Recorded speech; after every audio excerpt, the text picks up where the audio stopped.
자, 이제 우리가 기말고사가 다 끝이 났고, 그쵸? 기말고사에서 본인의 목표에 도달하신 분도 있을 거고, 도달 못한 분도 있을 거고 할 텐데, 자, 일단 지나간 시험은 지나간 시험이라고 생각을 해야겠죠? 그치? 그래서 중간고사와 평균 등급이 나오는 거를 봐야겠지만, 내신에 대한 중요도를 좀 한 번만 더 강조를 하자. 내신은 포기하면 안 되는 거예요. 무조건 챙겨야 되는 게 내신이야. 내가 이 내신 점수로 수시를 쓸지 아니면 나중에 고3 때 정시로 갈지는 미래에 가봐야 아는 얘기긴 하겠지만, 수시로 가든 정시로 가든 내신은 꼭 챙겨야 돼. 왜 그러냐면 요즘 결국에는 수시랜다. 내신 점수만큼 모의고사 등급이 나오는 애들이 꽤 많아요. 그러니까 결국에는 내신 공부를 열심히 해야 모의고사 등급도 나온다, 뭐 이 말이 되겠지. 그리고 내신 점수가 평균 등급이 그래도 2점 초반대는 만들어 놓으셔야 나중에 수시 때 쓸 곳이 많아집니다. 2점 초반대는 만들어 놓으셔야지. 근데 우리가 고등학교 내신 들어가는 게 한 학기, 두 학기, 세 학기, 다섯 학기에 내신 등급이 들어가는데 지금 5분의 1 한 거야. 5분의 1 한 거야, 5분의 1. 근데 5분의 1 했으니까 5분의 4나 남았네, 뭐 이렇게 생각하지 말고 5분의 4밖에 안 남았네 라고 생각을 하세요. 알겠어? 그래서 지금 첫 번째 5분의 1이 지나간 건데, 이게 이걸 만족하지 말고 올리려고 생각을 하셔야 됩니다. 아시겠어요? 올리려고 생각을 해야 돼. 진짜로 내신 점수 나중에 잘 받아놓으면은 대학 가기가 정말 편하단 말이야. 정말 편하단 말이야. 그러니까 꼭 내신 포기하지 말고 잘 챙기셔야 합니다. 아시겠죠? 자, 그러면 우리가 방학 스케줄 동안 뭘 할 거냐면은, 우공비로 보통 우리가 진도를 나갔었는데 우공비로 진도를 나가진 않을 거예요. 그래서 우공비는 당분간 안 가지고 오셔도 되고, 그러면 그거 버리지 마라. 우리가 나중에 안 쓴다고 어떤 한지 까먹었어요, 그러지 마. 또 사면 안 되니까. 우공비는 나중에 개학을 하게 되면, 방학 끝나고 개학을 하게 되면 우공비로 다시 개념 수업을 나갈 거예요. 알겠지? 그래서 방학 동안은 방금 내가 드린 프린트처럼 매주 나갈 부분에 대한 프린트와 숙제 프린트가 따로 나갈 거야. 아시겠죠? 자, 그래서 시험 범위가 이번에 좀 다들 달랐기 때문에 시작하는 지점이 그냥 다 안 한 부분부터 시작을 할 거예요. 그래서 대단원 3단원부터 시작을 하게 되는데, 대단원 3단원에 산화환원 반응, 중화 반응, 화학 파트부터 시작을 하게 될 겁니다. 그리고 중간에 쉬운 부분들은 그냥 넘어갈 거고, 어려운 부분들만 좀 골라서 해보려고 합니다, 방학 때. 그래서 이렇게 어려운 부분들을 미리 선행을 함으로써 학기 중에 들어갔을 때 내신 준비를 하는데 도움이 될 수 있도록 수업을 구성할 거야. 아시겠죠? 그러니까 방학 때도 공부 놓지 말고 쭉쭉쭉 하셔야 됩니다. 알겠지? 좀만 참으면 돼. 우리 좀만 참으면 돼. 5학기만 참자. 나머지 알겠지? 5학기만 참자. 그러면은 나중에 대학생 돼서 재밌게 놀러 다닐 수 있을 거야. 아시겠죠? 자, 그러면은 산화환원 반응부터 오늘 이야기를 한번 시작을 해 보도록 합시다. 바로.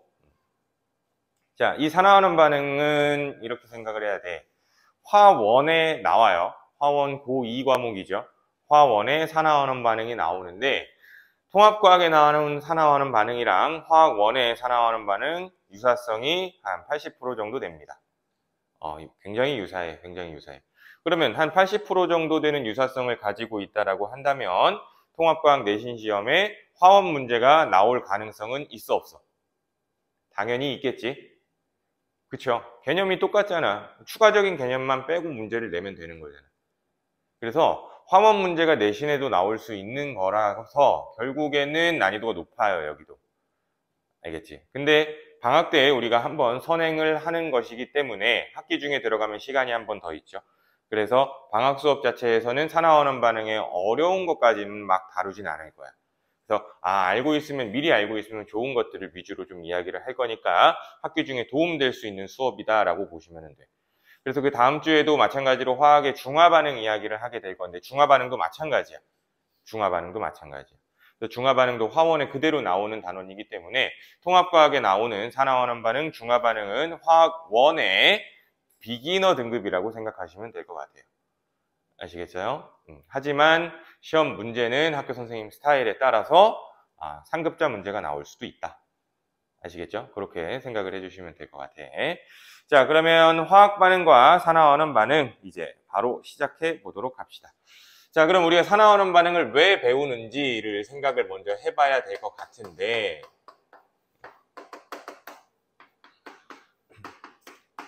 자, 지구와 생명체의 역사를 바꾼 반응들이 몇 가지 있거든. 우리 지구의 역사를 생각해 봤을 때 굉장히 중요한 반응 중 하나가 광합성이야. 광합성.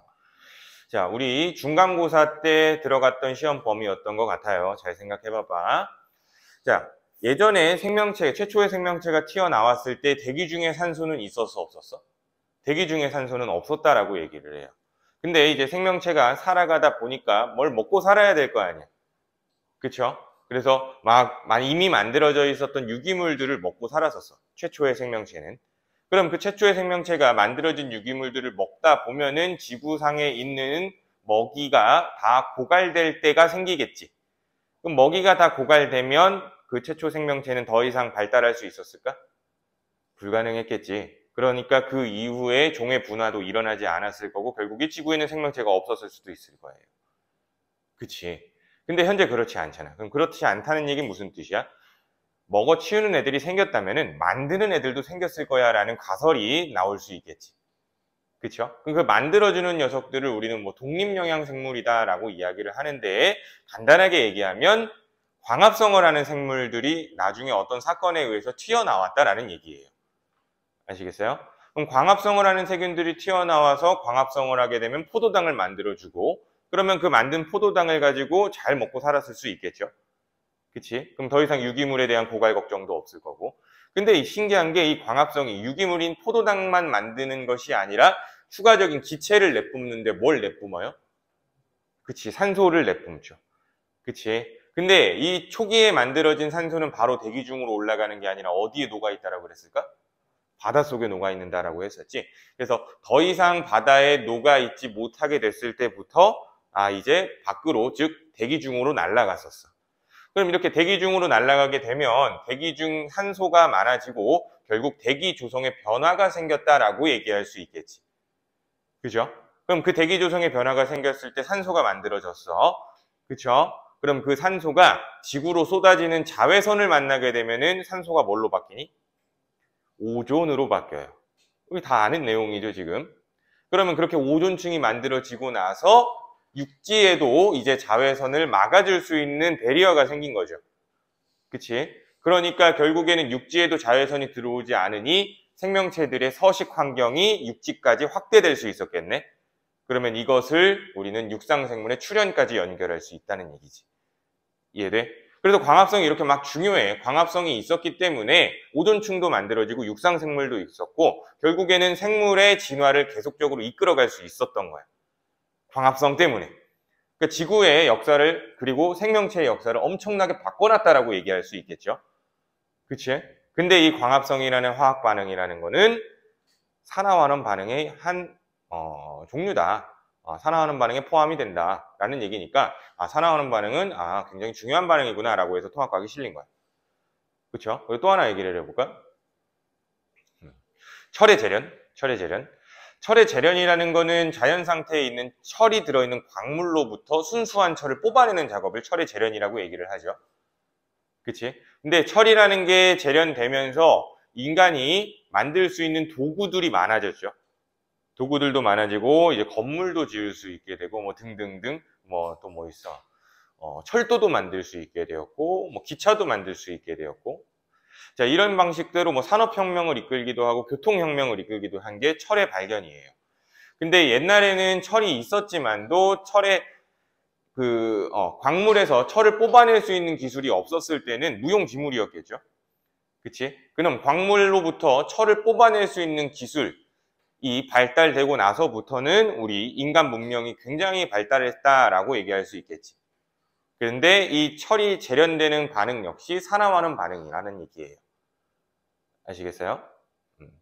그래서 이런 걸 생각을 해보면 지구와 생명체의 역사를 바꾼 화학 반응이 굉장히 중요한 반응들이다라는 걸 아시고 이렇게 중요한 반응들이기 때문에 화원에도 나오는구나 라고 생각해 주면 될 것 같아요.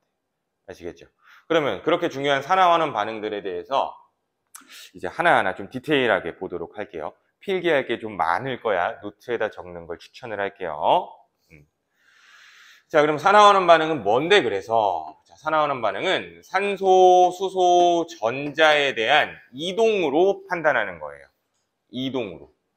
자, 그래서 산화 반응이라고 이야기를 하면 산소를 얻는 경우에 우리는 이걸 산화됐다라고 얘기를 하고요. 환원이라고 얘기하면 산소를 잃는 경우에 환원되었다라고 얘기할 거야. 쉬운 얘기죠. 산화니까 당연히 산소랑 결합하면 그걸 우린 산화라고 얘기를 하는 거예요. 근데 환원이라는 한국말 뜻이 무슨 뜻이야? 뭔가 이제 뭐가 이렇게 돌아오는 걸 말하는 거죠.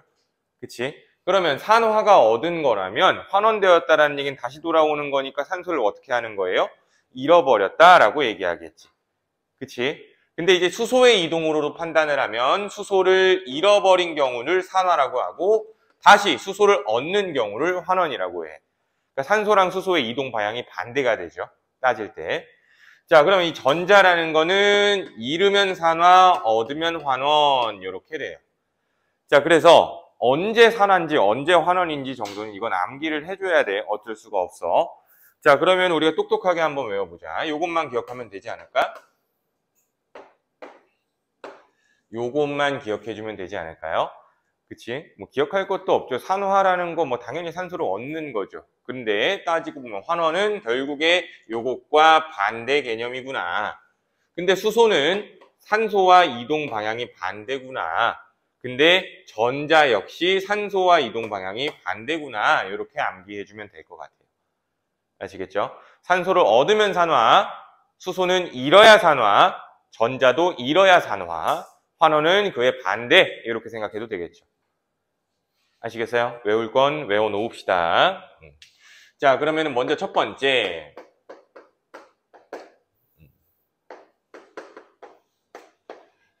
그럼 이 세 가지 중에 산소에 의한 산화환원부터 생각해 보도록 합시다. 산소에 의한 산화환원. 자, 그래서 먼저 책에 광합성부터 나와 있으니까 광합성부터 건드릴 건데 광합성에 대한 디테일한 내용은 다음 장에 나옵니다. 다음 장에, 다음 페이지에 나와요. 참고하세요. 자, 그러면 첫 번째 광합성. 자, 광합성은 식물세포에서 이산화탄소와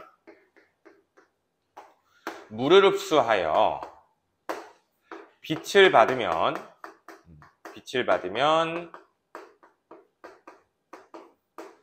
포도당과 산소를 만들어내는 거를 우린 광합성이라고 이야기를 하죠. 그치? 자, 그러면은 이 화학 반응식에서 우리 계수라는 걸 한번 맞춰보도록 할게요.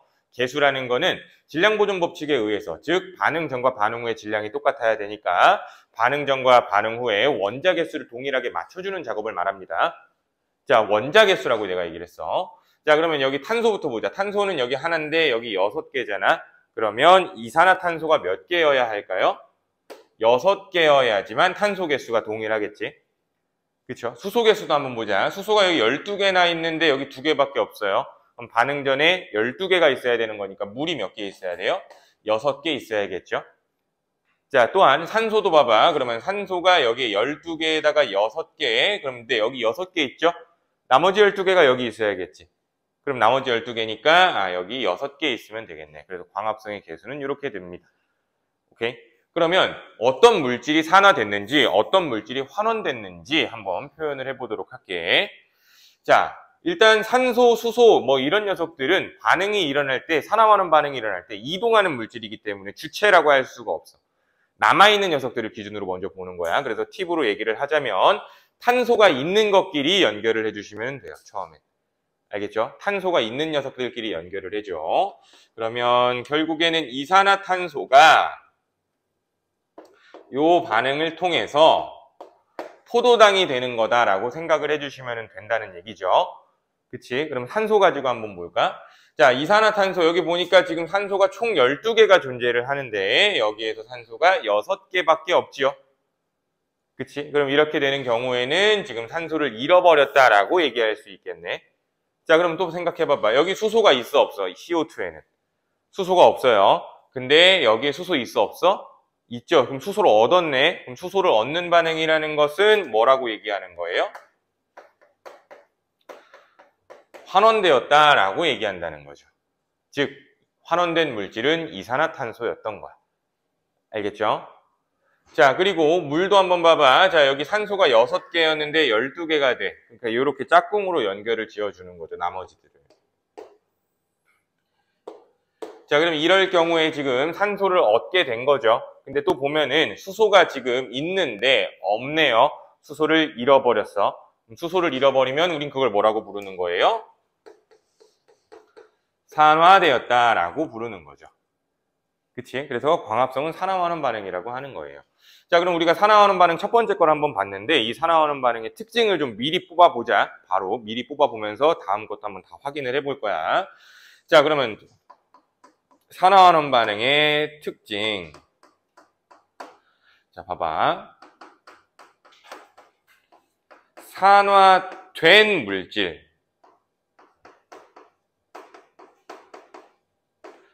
환원된 물질을 찾는 게 산화된 물질, 환원된 물질을 찾는 게 이 단원의 기본적인 우리가 갖춰야 되는 능력이거든. 그런데 이 산화된 물질, 환원된 물질은 말에서 느껴지듯이 항상 어디에 존재해야 돼요? 반응물 라인에 존재를 하고 있어야 돼. 그렇겠지, 당연히. 산화된 물질을 고르시오라고 했는데 생성물을 고르면 돼, 안 돼? 안 되죠. 산화된 물질은 반응물이야, 반응물. 그리고 환원된 물질도 반응물이에요. 오케이? 그래서 꼭 좀 기억을 해줘, 이거. 자, 그리고 산화랑 환은 항상 얻고 이름의 관계이기 때문에 특징 중에 하나가 자, 동시성이라는 관계를 갖습니다. 동시성.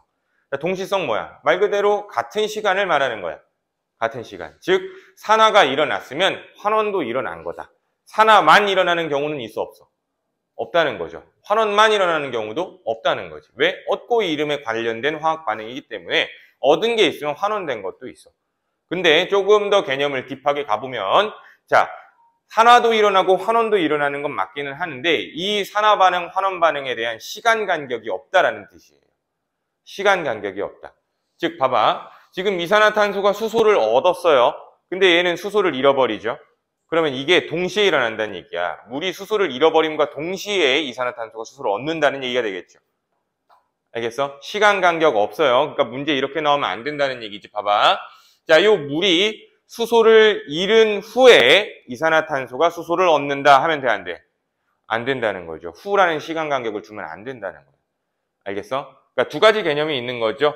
뭐 기본적으로는 산화만 일어날 수는 없다, 환원만 일어날 수는 없다, 뭐 이런 얘기인데 더 딥하게 가면은 그에 대한 시간 간격 또한 없다. 그래서 동시성에서는 이렇게도 기억을 해줘. 자, 후라는 게 나오면은 이거 틀린 거다라고. 시간 간격이 없는 거다라고. 자, 그러면 또 파생되는 개념 중에 하나가 산화랑 환원은 항상 잃은 양과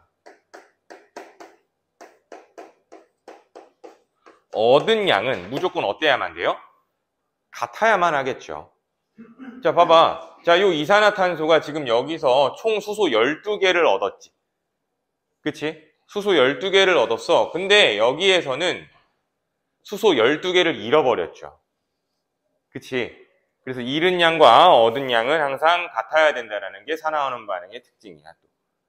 알겠지? 그래서 요런 특징들 잘 기억을 해두시는 게 좋을 겁니다.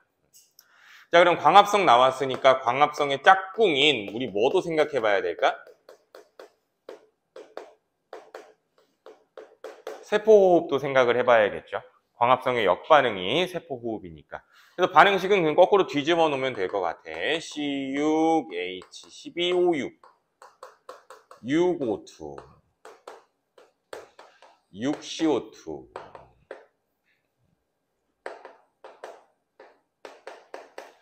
6H2O 이렇게지. 자, 그러면 이번에 산화된 물질, 환원된 물질 찾아볼 거예요, 또. 산화된 물질, 환원된 물질은 어디에 있다고? 반응물에 있어야 돼요. 자, 그러면 요 포도당은 이번에 뭐 되는 걸까? 산화된 거고, 요 산소는 뭐 되는 거예요? 환원되었다라고 얘기하겠지. 반대 개념이니까. 확인해봐봐. 자, 수소를 잃어버렸어. 산화겠지. 수소를 얻었어. 환원이겠죠. 알겠어? 요렇게 판단을 해주시면 될 것 같아요. 자, 그러면 이제 두 번째. 다시 앞으로 돌아가 봐.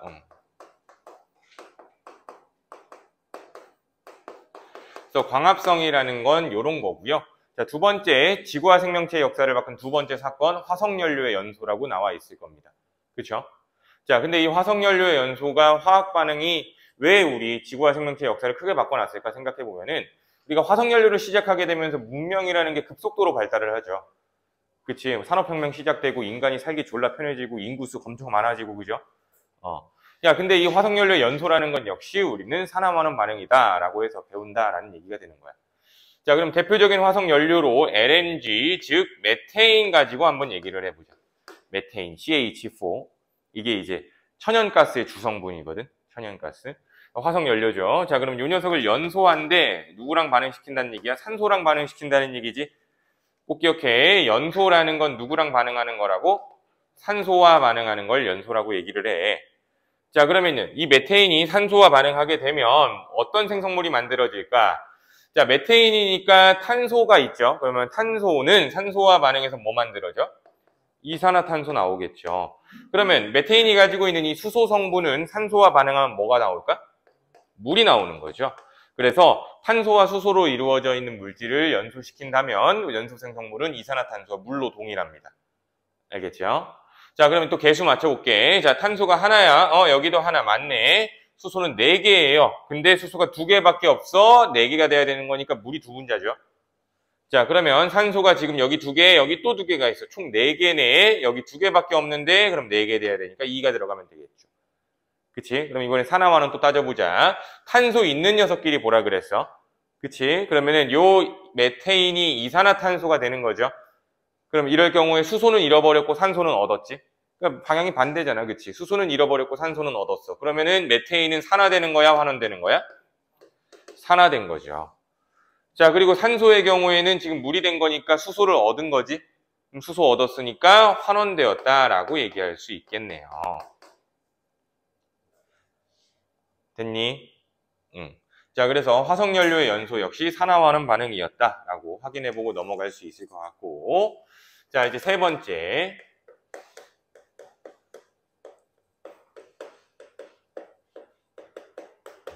자, 철의 재련이지요. 자, 철의 재련은 아까도 얘기했듯이 자연계에 존재하는 철을 포함한 광물로부터 순수한 철을 뽑아내는 작업을 우린 철의 재련이라고 얘기를 하죠. 그러면 철을 포함하고 있는 자연계에 존재하는 광물을 뭐라고 불러, 우리 그걸? 철광석이라고 부르죠. 그치? 철광석. 철광석은 철은 아니잖아. 다른 원소들도 섞여 있잖아. 근데 거기에서부터 철만 뽑아내는 거다. 근데 그렇기 때문에 이 철의 재련을 나는 이렇게 따로 불러요. 철광석의 환원이라고 생각해 주셔야 돼. 철광석의 환원. 자, 왜 그럴까 생각을 해보면 철광석이라는 녀석을 화학식으로 표현하면 Fe2O3 SiO2 이렇게 표현할 수 있어요. 철광석의 화학식은. 그러니까 철이라는 원소는 기본적으로 혼자 존재할 수가 없는 원소야. 왠지 한번 우리가 이해를 해볼게. 자, 지금 요거 철이죠. 철이야. 코팅 안 돼 있다라고 생각을 해볼게. 자, 그럼 내가 이 철을 여기다 둬놓고 우리 다 같이 3만 년 동안 우주에 갔다가 와봅시다. 3만 년 동안 그대로 놨다가 다시 온 거야.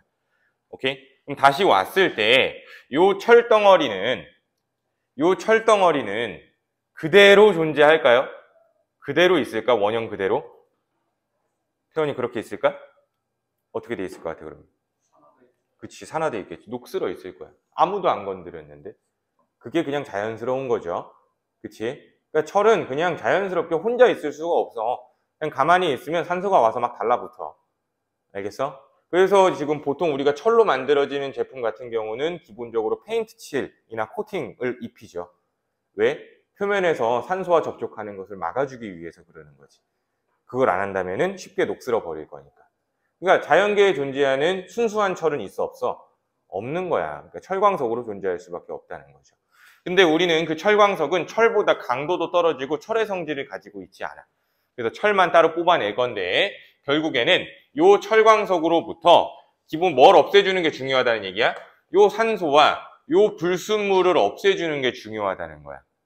이해돼? 그럼 딱 보더라도 화학식에서 그럼 이런 상태에서 얘를 떼버릴 거니까 산소를 잃게 하겠다라는 얘기죠.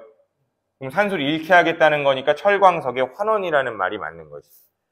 그러니까 보기에 철광석의 산화라는 말이 나오면 이거 말 같지도 않은 소리죠, 이건. 뭔 말인지 이해돼? 말 같지도 않은 소리야, 철광석의 산화라는 건. 그러니까 철광석 뒤에는 무조건 환원이 붙을 수밖에 없습니다. 알겠죠? 개념을 이해해야 돼. 자, 그러면 철광석을 환원시키려면 어떻게 해야 되냐라고 한다면 용광로에다가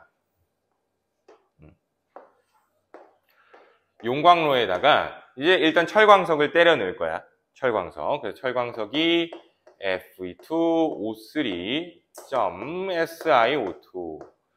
자, 그리고 또 때려 넣는 게 탄소도 때려 넣습니다. 코크스라고 불리는 탄소. 간단하게 생각하면 석탄이라고 생각하면 돼요. 석탄. 석탄의 종류가 굉장히 많은 거 알고 있죠? 뭐 무연탄, 연탄, 갈탄, 황탄 뭐 이런 게 다 있어. 근데 그 중에 하나의 종류예요. 알겠죠? 그러니까 석탄의 종류, 한 코크스라는 종류를 넣어 놓고요. 자, 그리고 또 CaCO3의 화학식을 가지는 석회석을 집어넣고 이 세 가지 재료를 집어넣고 끓이면 철이 재련됩니다. 끓이면 돼. 이게 철 재련의 기술이에요. 자, 그러면 각각의 역할이 있는 게 어떤 역할인지 확인해 봐봐. 코크스라는 녀석은 여기 산소를 없애주기 위해서 들어간 거고, 석회석이라는 녀석은 이 SiO2 요거 있죠. 자, 이걸 앞으로 나는 불순물이라고 표현할 건데 불순물을 없애주기 위해서 들어간 게 요 석회석이야. 자, 그러면 반응식 4가지 한번 적어볼게요. 여기서 어떤 반응이 일어나게 되는지. 먼저 불순물 제거 반응부터 시작을 해본다면은 CaCO3가 용광로 안에서 지금 현재 열을 받고 있죠. 근데 이 석회석이라는 녀석은 열을 받으면 분해가 돼요. 그래서 CaO와 이산화탄소 요렇게 이제 분해가 일어나요. 이산화탄소 그냥 배기가스로 날아가는 거죠. 자, 그래서 요 CaO라는 게 만들어졌는데 만들어진 CaO가 불순물 SiO2랑 만나서 CaSiO3 뭐야? 그냥 다 때려 붙여주면 되는 거네. 그치? 요런 게 만들어지는 거죠. 그래서 결국 이런 식으로 불순물을 없애주기 위해서 들어갔다라고 생각해주면 되고, 요 CaSiO3 이 녀석은 부르는 이름이 있기 때문에 외워줘야 됩니다. 뭐라고 부르냐면은 슬래그라고 불러요. 슬래그. 근데 이렇게 만들어진 슬래그는 중요한 역할들을 하지만 그것까지는 몰라도 되고 어디에 활용하는지 알면 돼. 벽돌이라든지 아스팔트를 만드는 데 사용이 됩니다. 벽돌이라든지 아스팔트를 만드는 데 활용이 된다. 자, 그러면 일단 불순물은 없앴어. 지금 요거 없애놨죠. 자, 이제 요 5만 떼면 될 것 같아. 5를 떼기 위해서 들어갔던 게 코크스지. 그럼 코크스가 산소와 반응하게 되면은 뭐가 나올 것 같아요? 이산화탄소가 나올 것 같죠? 하지만 코크스의 연소는 불완전 연소이기 때문에 일산화탄소가 만들어져요. 알겠죠? 코크스의 연소는 불완전 연소이기 때문에 일산화탄소. 불완전 연소구나. 자, 그럼 일산화탄소가 나왔으니까 개수를 맞춰본다면은 산소 원자 2개죠. 그치? 자, 그러면은 산소가 2개면 여기가 2가 되고 여기가 2가 되면 되겠네. 그치?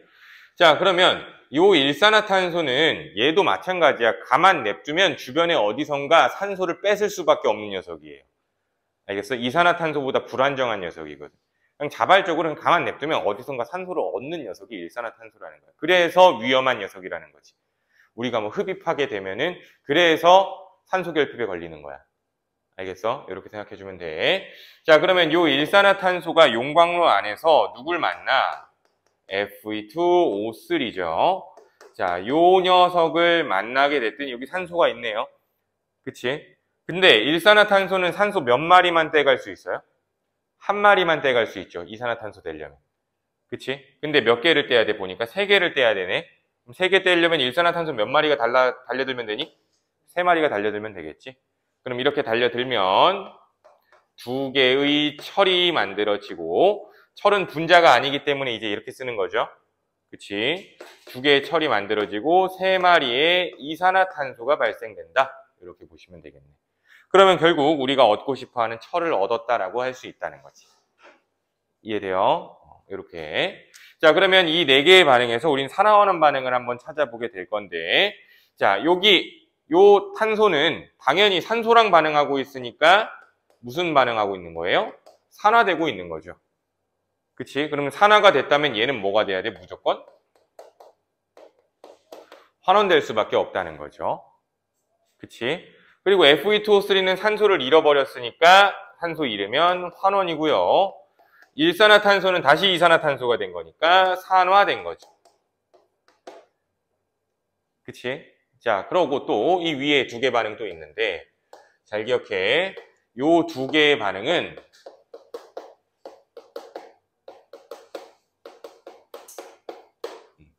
산화환원 반응이 아니에요.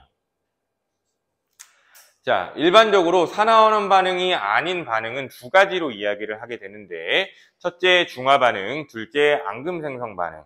이 2가지 반응은 우린 산화환원 반응이라고 하지 않아요. 알겠어? 근데 얘네들 같은 경우는 앙금 생성 반응이라고 생각을 할 수가 있는데, 범주로 굳이 따지자면은, 근데 그렇게 판단하지 말고 나중에 화학원에 들어가면 통합과학에 나오지 않는 개념 중 하나인 산화수라는 걸 배울 거야. 그래서 산화수라는 걸 배운다면은 얘네들이 산화하는 반응이 아니라는 걸 논리적으로 명확하게 심플하게 표현할 수 있어. 알겠어? 근데 우리가 통합과학 수준에서 정도는 요 반응이 산화하는 반응은 아니야 정도까지만 알고 있으면 될 것 같아. 그냥 외워야죠. 아시겠죠? 그래서 그렇게 기억해 주면 돼요. 자, 그러면 여기에서 우리가 개념 한 가지만 더 좀 적어 보도록 합시다.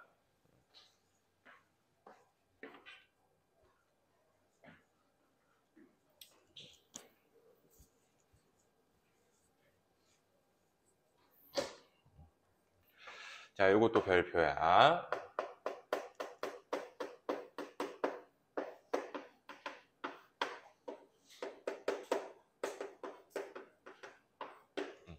자, 산화제와 환원제라는 개념이 있거든. 산화제, 환원제. 자, 비슷한 우리 일상생활 단어로는 소화제가 있어요. 소화제. 소화제는 소화를 시키는 물질을 소화제라고 부르죠. 그럼 산화제는 산화를 시키는 물질, 환원제는 환원을 시키는 물질인 거야. 근데 이 개념을 이해하려면 우리가 동시성을 한 번 더 이해해야 돼요. 잘 생각해 봐봐. 자, 지금 요걸 산소라고 하도록 합시다. 요게 산소야. 근데 이 산소를 내가 지금 가지고 있죠. 이 산소를 가지고 내가 태원이 너 줄게. 줬어. 동시죠, 지금. 그치, 줬어. 그러면 나는 지금 태원이를 산화시킨 거예요? 환원시킨 거예요? 산화시켰죠. 그러면 나는 산화제의 역할을 한 거지, 지금. 그쵸? 산화제의 역할을 했어. 그럼 내가 산화제의 역할을 하려면 나는 산화된 거야? 환원된 거야? 환원될 수밖에 없죠. 동시니까. 이해돼? 요 개념이야. 그럼 다시 내가 환원을 시킬 거예요. 그럼 환원을 시켰네요. 그치? 그럼 환원을 시켰어. 환원을 시켰다라는 얘기는 내가 산화될 수밖에 없다는 얘기죠. 즉, 환원제는 산화된 거야. 알겠어? 그러니까 헷갈리면 안 돼. 동시성의 개념이기 때문에 산화제 하면 뭘 고르는 거예요? 산화제는. 환원된 거 고르라는 거야. 산화제는 뭘 고르라고? 환원된 거 고르라는 거야. 그럼 환원제는? 그치. 산화된 거 고르라는 거예요. 헷갈리면 안 되는 개념이에요.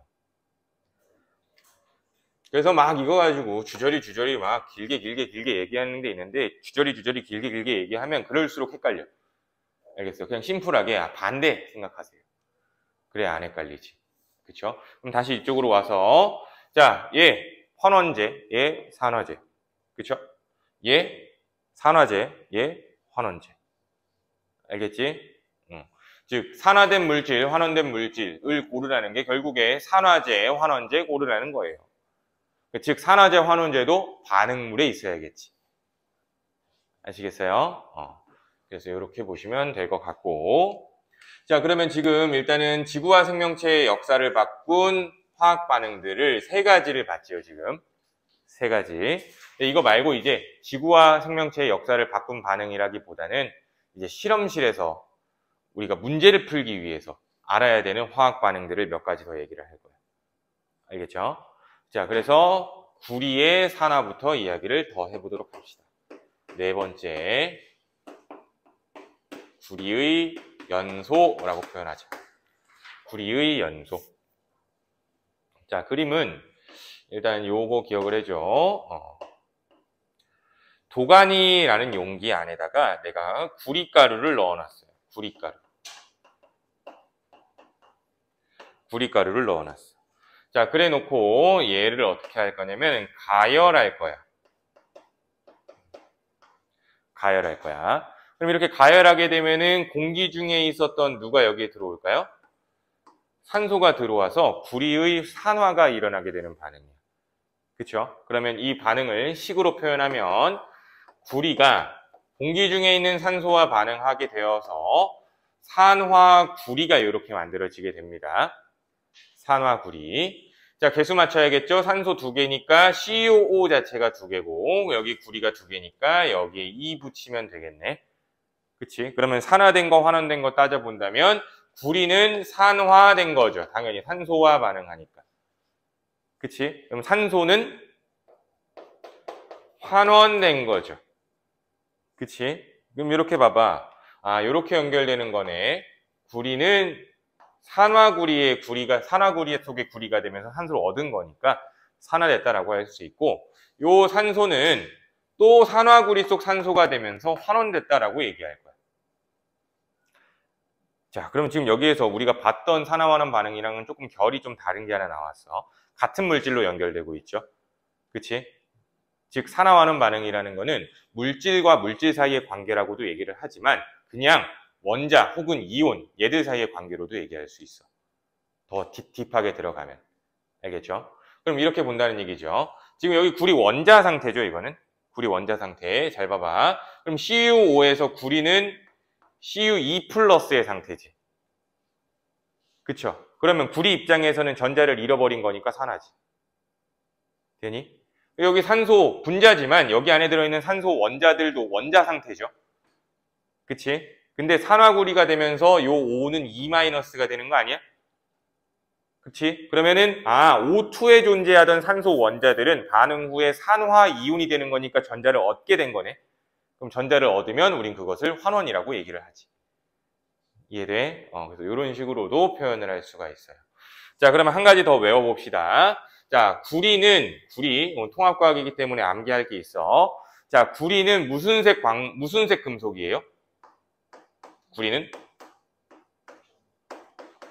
그치, 붉은색이야, 붉은색. 붉은색 광택을 내는 금속이다라고 문제 표현될 겁니다. 자, 구리는 붉은색인데 이렇게 가열을 하면은 이 안쪽에 구리가 무슨 색으로 변하게 되냐면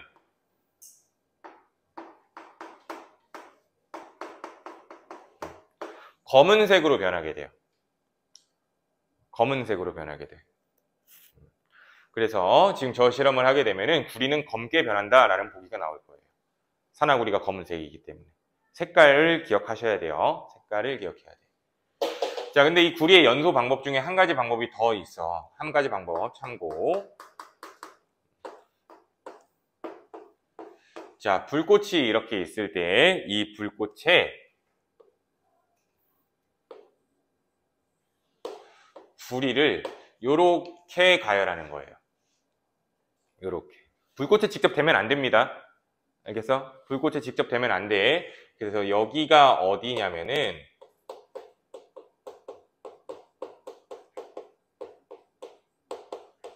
겉불꽃이야, 겉불꽃. 불꽃에 직접 대지 않으면 그걸 겉불꽃이라고 불러. 눈에 안 보여요, 겉불꽃은. 근데 이렇게 겉불꽃이 되면은 겉불꽃에는 산소의 농도가 진하기 때문에 산화 반응이 일어날 수 있어. 알겠어? 그러면 이렇게 되면 결국은 요 부분이, 요 가열하고 있는 요 부분이 나중에 뭘로 변할까? 산화구리로 변하게 될 거야. 알겠어? 그러니까 꼭 뭐 용기에다가 담아서 저렇게 가열하지 않더라도 직접 불꽃에다가 이렇게 가열을 하게 되면은 산화구리가 될 수도 있다는 거지. 알겠죠? 자, 그러면 5번째. 산화구리의 환원입니다. 산화구리의 환원. 그럼 반대로 해보자는 거죠.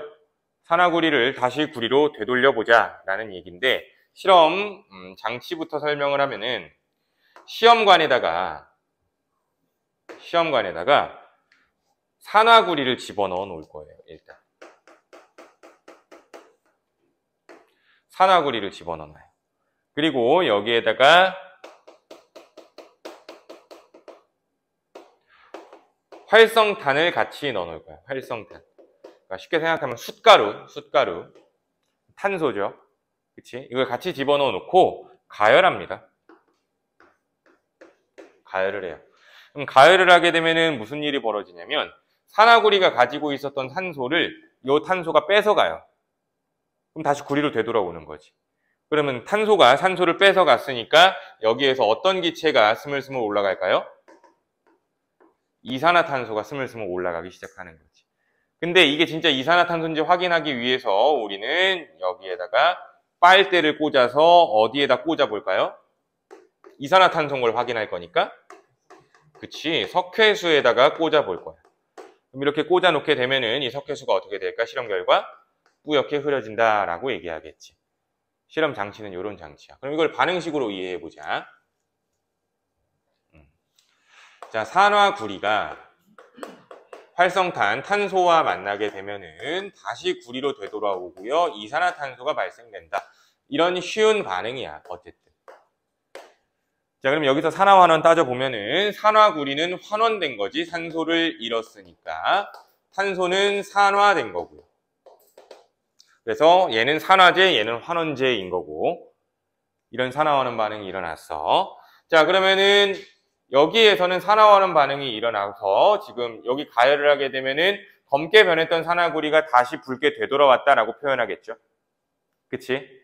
자, 그리고 발생한 이산화탄소를 확인하는 반응은 이렇게 쓸 수 있어요. CaOH, 2수용액. 요걸 우리 석회수거든? 석회수의 화학식이야. 그럼 석회수에다가 이산화탄소가 들어가게 되면은 무슨 일이 벌어질까? CaCO3, H2O 이런 반응이 일어나. 그럼 뿌옇게 흐려지는 건 뭐 때문이야? 이것 때문에 뿌옇게 흐려지는 거야. 알겠어? 자, 근데 CaCO3가 만들어졌다. 이거 뭐예요? 이거 앙금이죠. 그치? 앙금이죠, 앙금. 그러면 앙금 생성 반응은 내가 산화환원 반응이라고 했어, 안 했어? 안 했지. 이거 산화환원 반응 아니야. 그러니까 이거 이렇게 되는 거죠. 자, 여기 시험관에서 일어나는 반응은 산화환원 반응이 맞아요. 근데 이 비커에서 일어나는 반응은 산화환원 반응이 아니라는 거지. 알겠어? 그래서 두 실험 장치에서 어디가 산화환원 반응이 일어나는 건지 둘 다 산화환원 반응이라고 하면 돼, 안 돼? 안 된다라는 거 기억해줘. 앙금 생성 반응은 산화환원 반응이 아니다. 자, 그러면 산화구리를 다시 환원시킬 수 있는 또 다른 실험이 한 가지가 있어요. 두 가지가 있어, 사실. 어쨌든 참고. 자, 이번에도 불꽃을 가지고 실험을 하게 될 건데 이번에는 내가 하고 싶은 게 요게 아니죠. 그치? 그럼 산화구리를 다시 되돌리는 걸 하고 싶은 거니까 산화구리를 여기에다 가열할 거야. 이거는 산화구리야. 지금 산화구리를 어디에다 가열하고 있어요? 불꽃 안에다 가열하고 있죠.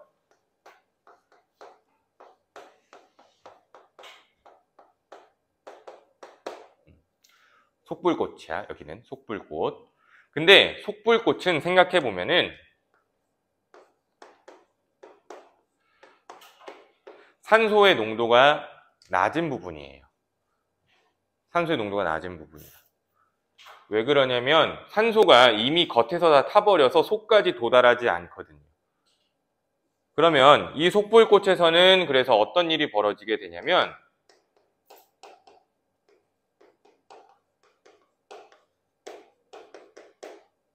불완전 연소가 일어나게 돼.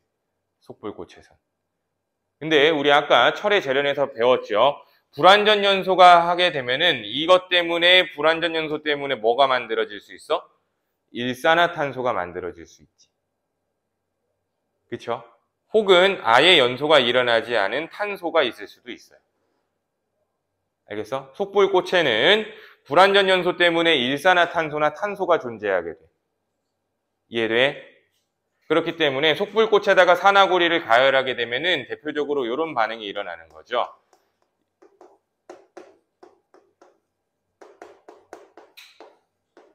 이렇게. 이해돼? 불완전 연소가 될 때 여기에서 산소를 떼어가서 이산화탄소로 마저 연소가 될 수 있다라는 얘기네요. 그러면 결국에 이 CuO는 환원된 거고 일산화탄소는 산화되었다라고 할 수 있겠지.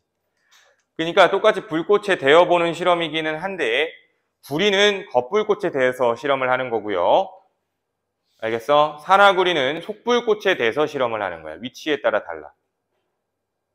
알겠니? 이렇게 기억해 주면 될 것 같아요.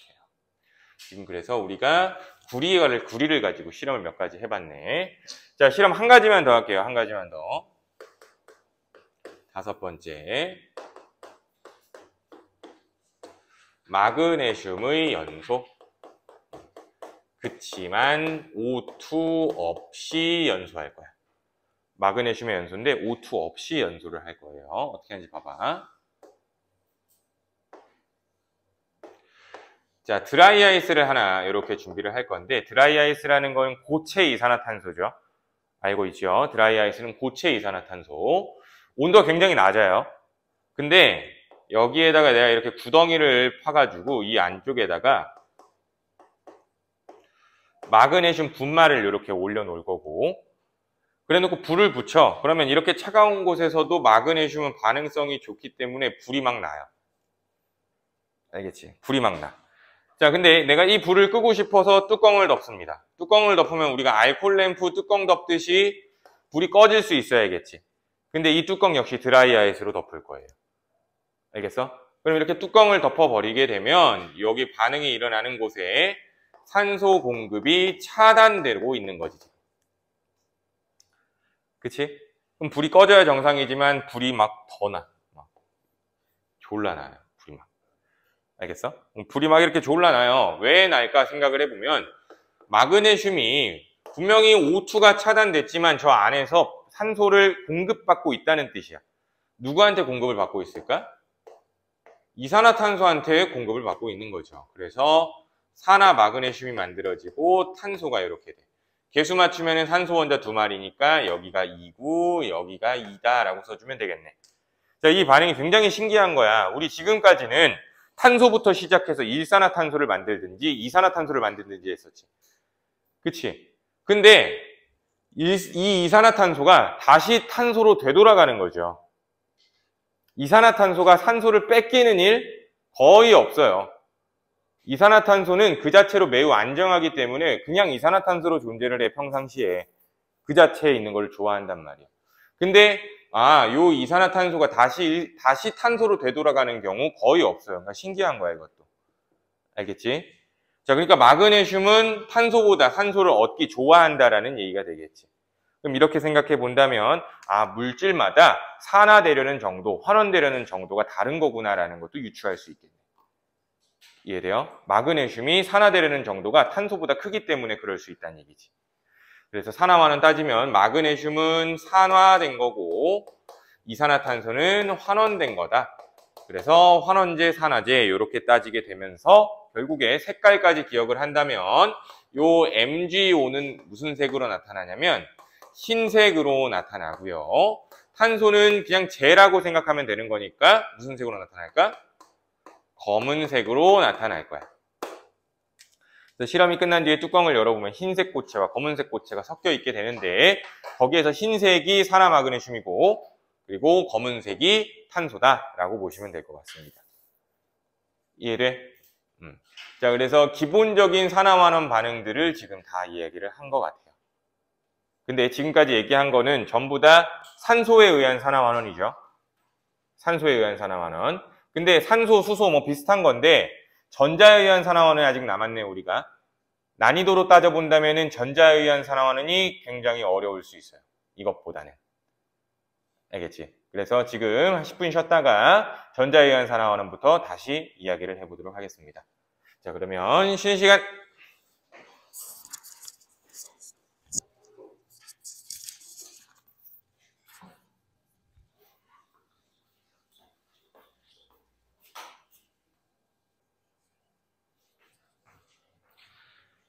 자, 그러면 다시 우리 전자에 의한 산화환원부터 시작을 해보도록 합시다. 전자를 잃으면 산화, 얻으면 환원. 그게 기본이야. 그걸 우리가 실험에서 확인해 보자.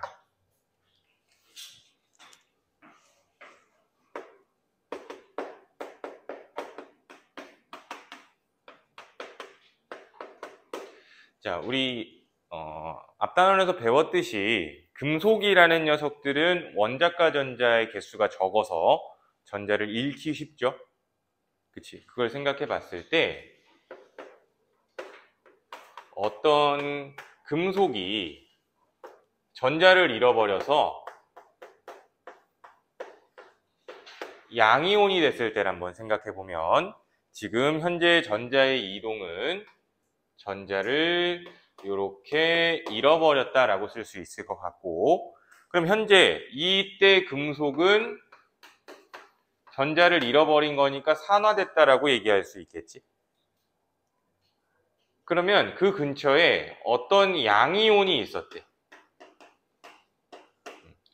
그런데 이 양이온이 전자를 다시 얻으면, 양이온이 전자를 얻으면 그건 또 뭐가 되는 걸까 이제? 다시 금속이 되는 거죠. 이해돼? 근데 이때 이 전자가 이렇게 들어간다라고 생각해봐봐. 오케이? 그러면 지금 이때 양이온은 전자를 얻은 거니까 이 양이온이 환원된 거야. 이런 반응에서 한번 생각을 해볼 거야. 그리고 아까도 얘기했듯이 물질마다 전자를 잃으려는 정도, 얻으려는 정도가 제각기 달라요. 그래서 그걸 이용해서 이런 실험을 하게 될 거예요. 알겠어? 그러면 기본적으로 전자를 잃으려는 정도, 얻으려는 정도 우리가 구분할 수 있어야겠지. 그쵸? 구분할 수 있어야겠지. 그래서 요건 좀 적어 놓을 거예요.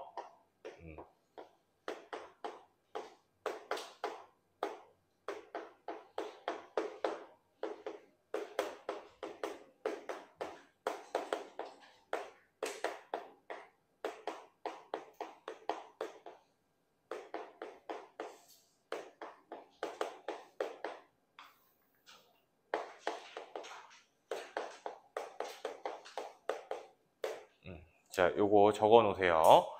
요걸 순서대로 외우셔야 돼요.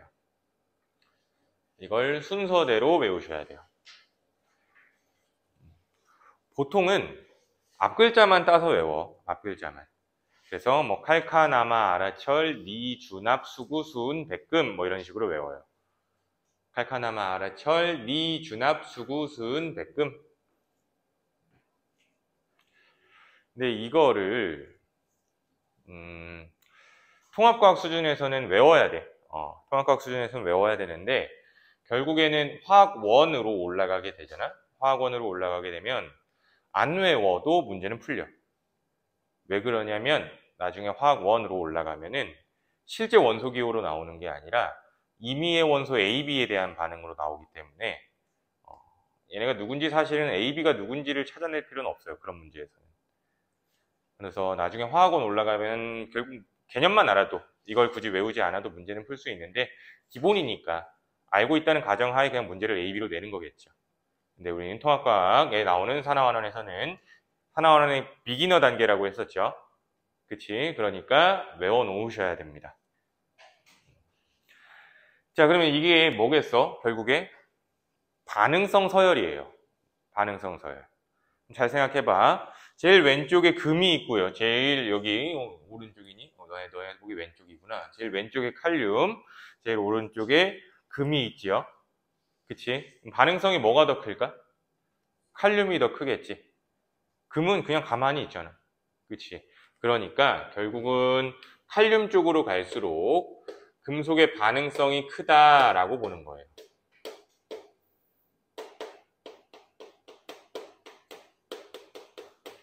근데 금속 반응성이 큰 거긴 한데,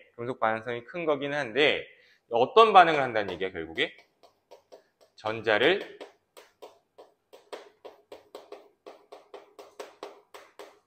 잃는 반응을 한다라는 거죠. 그치? 즉, 전자를 잃기 쉽다라고 판단할 수 있고요. 또, 칼륨 쪽으로 갈수록 산화되기 쉽다라고 판단하는 거야.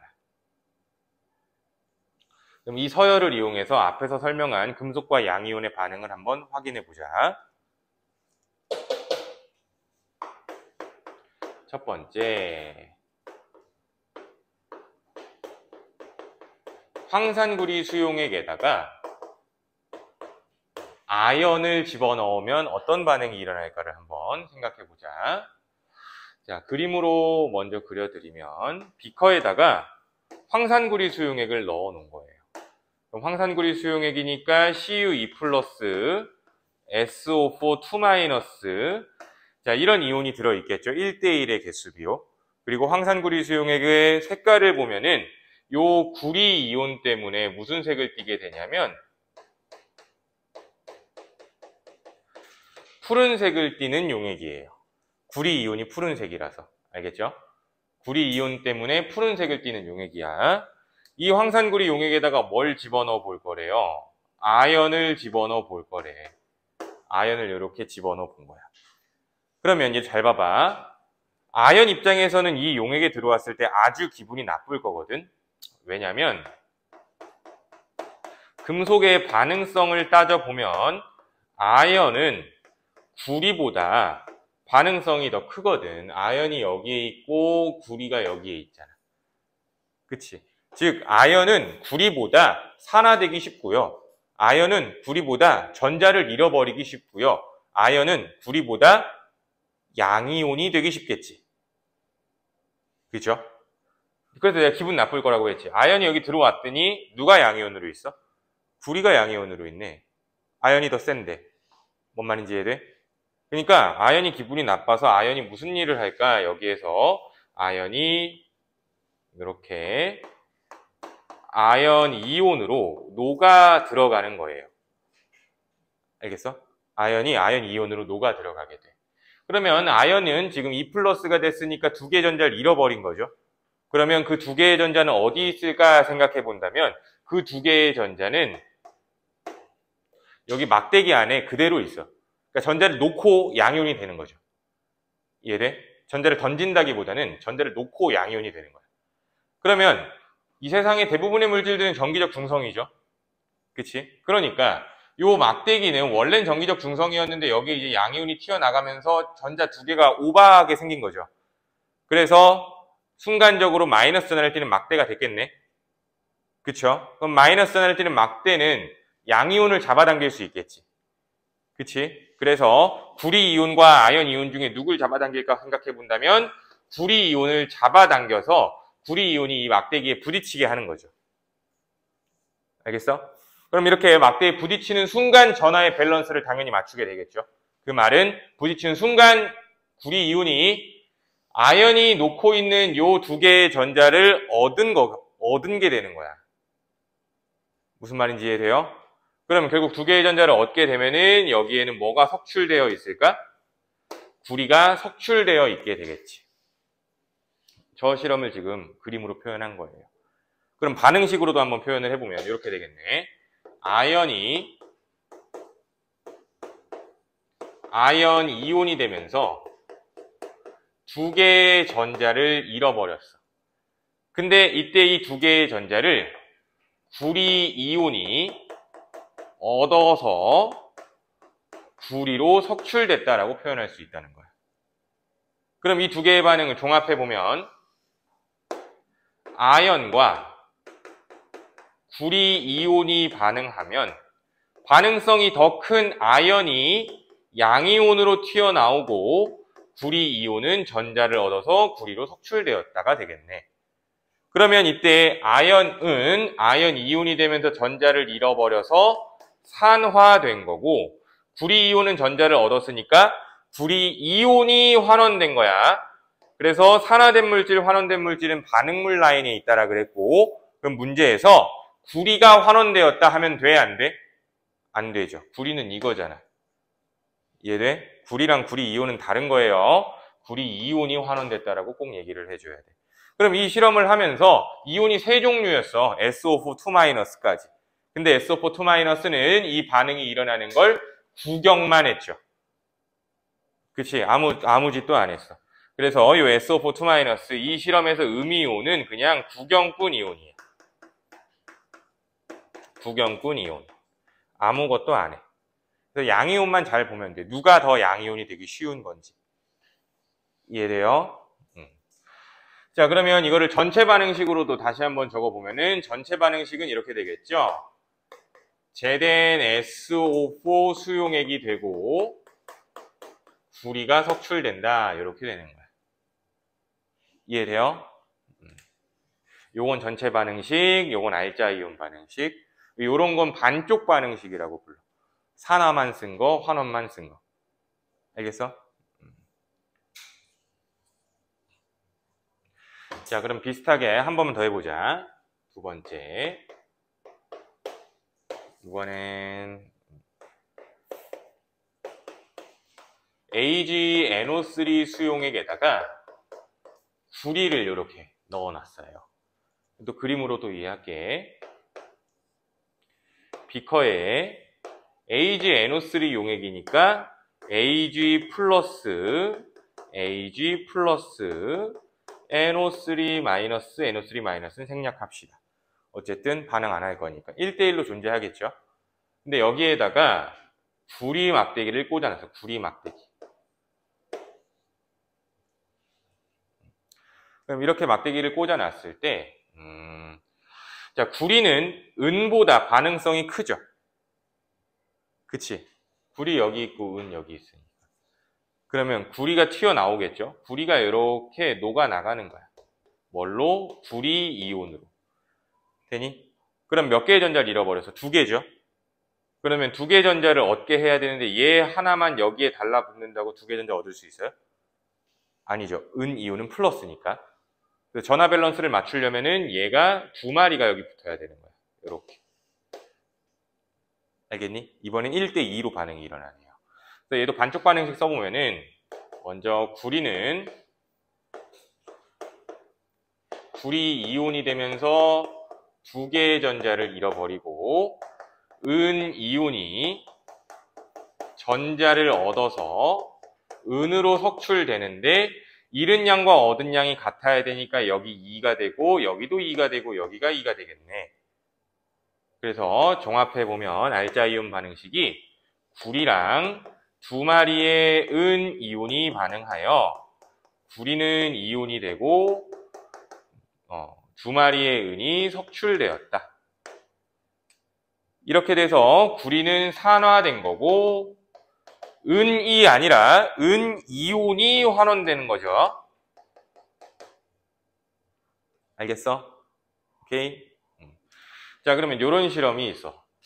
그럼 이 실험에서 물어볼 수 있는 보기를 내가 몇 가지 한번 만들어 볼게. 기억. 용액 속의 이온수 변화. 자, 용액 속의 이온수를 생각해 본다면 지금 NO3- 그대로 있죠. 근데 생각해 보면은 하나가 생길 때 두 개가 없어지는 거지. 이해돼? 이거 석출된 건 이제 이온이 아니잖아. 하나가 생길 때 두 개가 없어져. 플러스 1, 마이너스 2, 변화량 마이너스 1이죠. 이 반응이 한 번 일어날 때마다 이온은 1씩 줄어들 거야. 알겠어? 그래서 이 반응이 일어날 때 이온수는 감소하게 될 거예요. 됐죠? 그 문제 조건에서 이렇게 줬다라고 해보자 또. 원자량은 은이 구리보다 무겁다라고. 그러니까 원자량은 뭐 화원에 나오는 개념이지만 많이 들어는 봤을 거야. 원자의 상대적 질량을 원자량이라고 불러. 상대적 질량. 그러니까 은이 원자량이 더 크다는 얘기는 더 무겁다는 얘기가 되겠죠. 그럼 이럴 조건에서 니은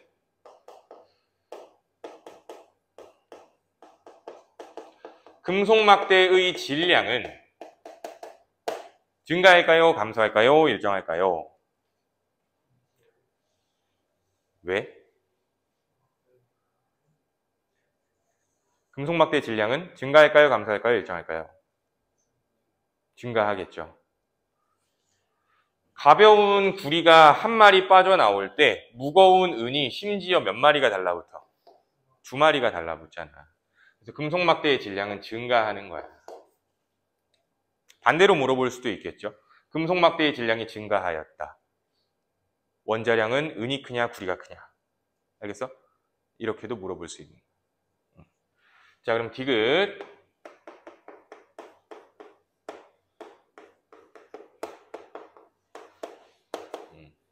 자, 수용액의 밀도. 자, 이 실험이 있을 때 용액 부피 변화는 거의 무시하겠죠. 그치? 그 말은 즉 밀도라는 거는 부피분의 질량인데 부피 변화는 무시한대요. 결국 수용액의 질량이 어떻게 변할까 생각을 해보자라는 얘기가 되겠죠. 자, 그러면 수용액의 질량은 어떻게 변할까? 자, 이제 거꾸로 보자는 거야. 얘를 보자는 게 아니고 이 용액 안에서를 보자는 거죠. 용액 안에서는 원래 무거웠던 은 이온들이 있었는데 이게 없어지면서 대신 가벼운 구리 이온이 생기는 거지. 그럼 용액의 질량은 증가야 감소야? 반대로 감소죠. 그러면 용액의 밀도 역시 감소한다라고 할 수 있다는 거예요. 하나 더. 자, 내가 구리 이온은 무슨 색깔을 띈다라 그랬어? 푸른색을 띈다라고 그랬죠. 그래서 황산구리 용액 같은 경우는 푸른색 용액이다. 뭐 겉보기로 본다면 파워에이드랑 구분이 안 가요. 알겠죠? 그래서 구리 이온이 그런 색깔이야. 자, 근데 이 실험을 하면서 구리 이온의 농도는 이렇게 대괄호 표현하면 이게 농도라는 뜻이야. 구리 이온의 농도는 증가하니 감소하니 일정하니 반응이 일어나면서 점점 구리 이온이 많아지니까 구리 이온의 농도가 진해지게 되겠죠. 이해돼? 용액소의 구리 이온이 점점 많아질 거 아니야. 은 이온이 모두 석출될 때까지. 알겠어? 그러면 구리 이온의 농도가 진해진다는 얘기는 용액의 푸른색은 진해지는 거예요? 연해지는 거예요? 그치, 푸른색이 진해진다 라고 표현할 수 있을 것 같아요. 그러니까 이런 거 물어보는 거야. 아시겠어요? 자, 그러면 요거를 우리 굳이 적지는 말고 여기에서도 한번 판단을 해보도록 할게요. 여기에서도 한번 봐봐. 자, 이 반응이 일어날 때 용액의 이온 수는 증가 감소 일정? 용액의 이온은 일정이죠. 1대1 반응이잖아. 구리 이온이 하나 튀어나올 때 아연 이온이 하나 튀어나올 때 구리 이온이 하나 석출되죠. 이온 수는 변해 안 변해? 안 변할 거야. 아시겠죠? 자, 근데 이 실험을 하면서 금속막대의 질량이 감소했대요. 이 실험을 할 때 금속막대의 질량이 감소했대요. 구리가 무거운 거니 아연이 무거운 거니? 감소했대요. 구리가 무거운 거야 아연이 무거운 거야? 머리를 굴려 얘들아. 아연이 무거운 거겠죠. 그치? 왜? 가벼운 구리가 날아가고 무거운 아연이 날아가고 가벼운 구리가 붙은 거니까. 그러니까 금속막대 질량이 감소했겠지. 알겠어? 그러면 수용액의 밀도는 어떻게 됐을까?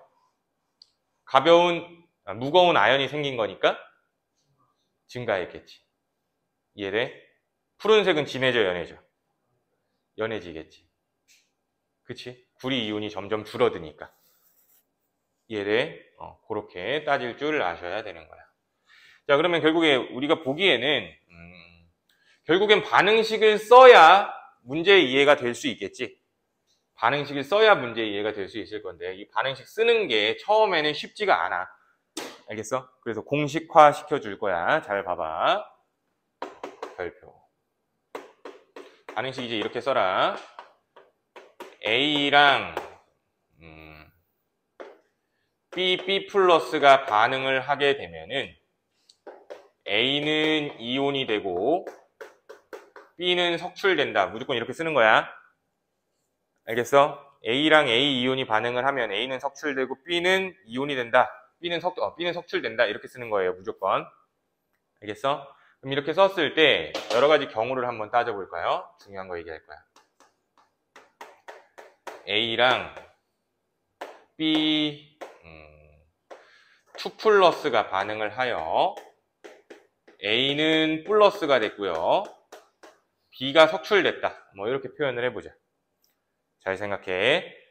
반응이 일어날 때 이동한 전자의 개수는 서로 어때야 돼요? 같아야 되는 거지. 그러면 A는 한 번 반응할 때마다 전자 하나네. 전자 하나, 1전자 반응이죠. 근데 B에 대해서는 2전자 반응이지. 그러면 이동한 전자의 개수가 같으려면 1전자 반응을 2번 해야겠죠. 그러니까 개수 맞춰본다면 여기가 2고 여기가 2가 되고 여기는 1이 되고 여기는 1이 되겠지. 알겠어? 반응식 이렇게 빨리 쓸 수 있어. A랑 B 3 플러스가 반응을 하는데 A가 석출되고요. 석출 아니죠. A가 2 플러스가 되고 B가 석출됐다. 뭐 이렇게 썼어요. 자, A는 한 번 반응할 때마다 2전자 반응이죠. B는 3전자죠. 그치? 그럼 이동한 전자의 개수가 같아지려면은 전자 몇 개로 맞춰주면 될까? 6개로 맞춰주면 되겠죠. 그러면은 A는 몇 번 반응해야 돼요? 3번. 그치. 얘 개수 몇이에요? 3, 3이야. 자, B는 몇 번 반응해야 돼? 2번 반응해야 돼. 2, 2야. 이렇게 반응한다는 거지. 알겠어? 그러면 이거를 좀 머릿속에 기억 남게 정리한다면 이렇게 할 수 있을 것 같아. 이온의 전하량 B와 반응의 이온수 B는 반비례 관계에 있을 수밖에 없죠. 전하량의 B가 2대 1이니까 개수의 B는 1대 2로 반응하는 거고 3대 2니까 2대 3으로 반응하는 거지. 알겠어? 그리고 이 반응이 생각보다 좀 단순한 게 이온에 대한 반응, 금속과 이온에 대한 반응이기 때문에 이온의 전하량은 1 아니면 2 아니면 3이야. 이해돼? 그렇기 때문에 개수 맞추는 거는 생각보다 단순합니다. 알겠어? 그러면 그게 어떻게 단순한 건지 조금만 더 얘기를 해보자. 봐봐, 이렇게도 할 수 있어. A랑 B2 플러스가 반응을 하는데 A는 A 플러스가 됐고요. B가 석출됐대요. 오케이? 이렇게. 근데 문제에서 이렇게 얘기를 해요. 이때 이온수가 증가했대, 문제에서. 이온수가 증가했대. A는 몇일까요? 라고 물어봐요. A는 1이죠. 증가했다라고 얘기를 하면. 내가 아까 뭐라고 했어? 이온의 전하량은 1 아니면 2 아니면 3이라 그랬지. 그치? 근데 얘가 2잖아. 그럼 봐서 생각해봐. 이온수가 증가하려면 전하량은 증가해야 돼, 감소해야 돼? 감소해야 돼. 이온수가 증가하려면 전하량은 감소해야 돼요. 이온수가 증가했다며 전하량은 감소해야 돼. 그러면 2에서 감소한 전하량이라는 건 A가 몇일 수밖에 없어요? 1일 수밖에 없다는 거지. 왜? 그렇게 해야 2대 1이니까 몇 대 몇으로 반응할 거야? 1대 2 이렇게 되는 거잖아. 그쵸? 그럼 얘가 2고 얘가 1이잖아. 그러면 잘 봐봐. 하나의 이온이 석출될 때 2개의 이온이 튀어나오니까 이온은 증가할 수밖에 없죠. 알겠어? 한 번만 더 해볼게. 사실 2번 더 할 거야. B2 플러스 A 플러스 B 또 똑같아요. 근데 이번엔 이온수가 감소했대. 그럼 이온수가 감소했다는 건 전하량은 증가할 수밖에 없다는 거지. 그럼 전하량이 증가라는 건 A는 몇일까요? 3이죠. 그러면 2대 3으로 반응하는 거니까 개수의 B는 3대 2가 되겠지. 그러면 결국 무슨 뜻이에요? 세 마리의 이온이 석출될 때 2마리의 이온이 튀어나오는 거죠. 그럼 3마리가 없어질 때 2마리가 생기니까 이온 수는 감소할 수밖에 없게 되겠네. 알겠어? 그러면 이번에 한 번 더 쓰지 말고 이렇게 보자. 그럼 만약에 이온 수가 일정했다면, 반응이 일어났는데 이온 수가 안 변했대요. 그 말은 무슨 뜻이야? 변화량이 0, 즉 없어지는 이온, 생기는 이온이 같다는 얘기니까 전하량은 어떻게 해야 돼요? 같아야겠지. 그럼 이럴 경우에 A는 몇이라고 해석할까, 우리는? 2라고 해석하면 좋겠지. 그러면 1대1로 반응할 거니까. 아시겠어요? 이해돼? 지금 한 게 굉장히 중요해. 이런 게 잘 돼야 반응식을 빠릿빠릿하게 쓸 수 있고요. 이런 게 잘 돼야 어려운 문제를 손댈 수가 있어. 아시겠어요? 그래서 요거 정도만 기억을 해주시면 좋을 것 같네요. 자, 그럼 부연 설명 하나만 더 할게. 자, 뭐냐면은 지금 여기 이 녀석들 보니까, 이 원소들 보니까 전부 다 금속 원소죠. 하나만 빼고. 누구? 수소만 빼고. 수소만 빼고. 수소는 왜 들어온 걸까 생각을 해본다면은, 수소는 지금 여기서 산의 역할로 들어온 거예요. 산성 염기성 알고 있죠? 그 산의 역할로 들어온 거예요. 자, 한 번만 해볼게. 수소는 왜 들어온 건지 봐봐. 여기에다 염산을 담궈놨대요. 염산은 H 플러스 Cl 마이너스 이거죠. 염산을 담궈놨어요.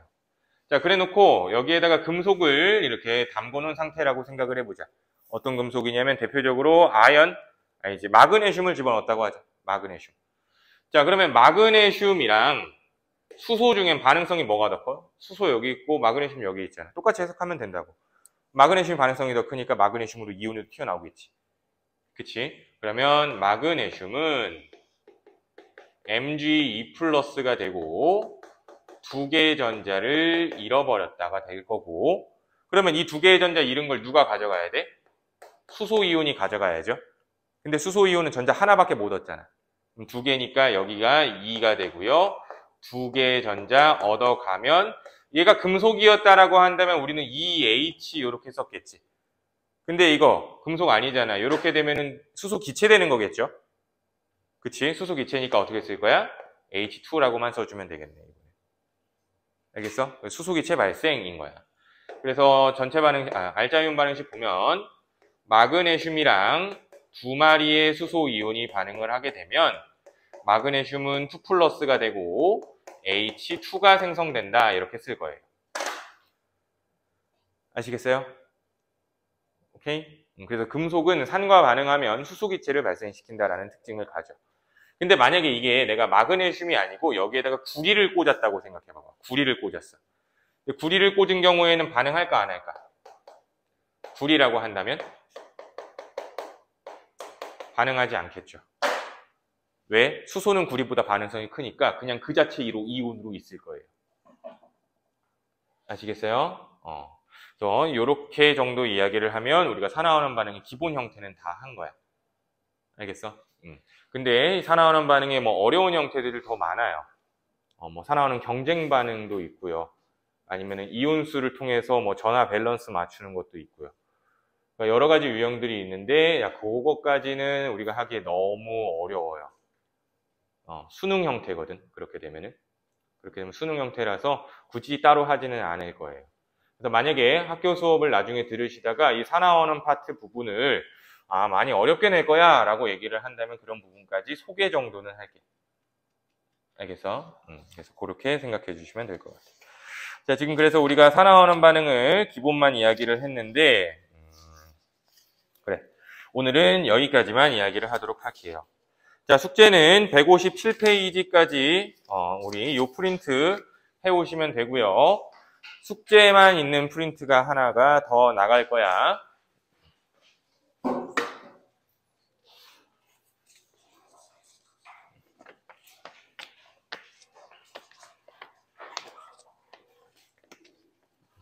그래서 요 프린트까지 해오시는 게 숙제예요.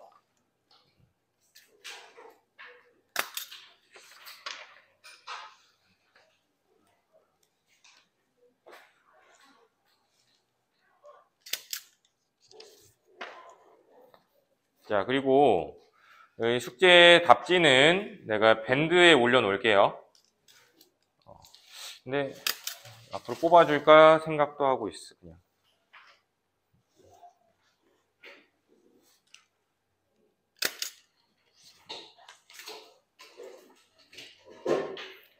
자, 프린트에다가 이렇게 적어놔. 이거는 숙제라고. 내가 답지 올릴 때도 숙제 답지, 진도 답지 이렇게 올릴 거거든. 그러니까 헷갈리지 말고 엉뚱한 걸로 채점하겠다고 답 이상해요 하지 말고. 알겠지?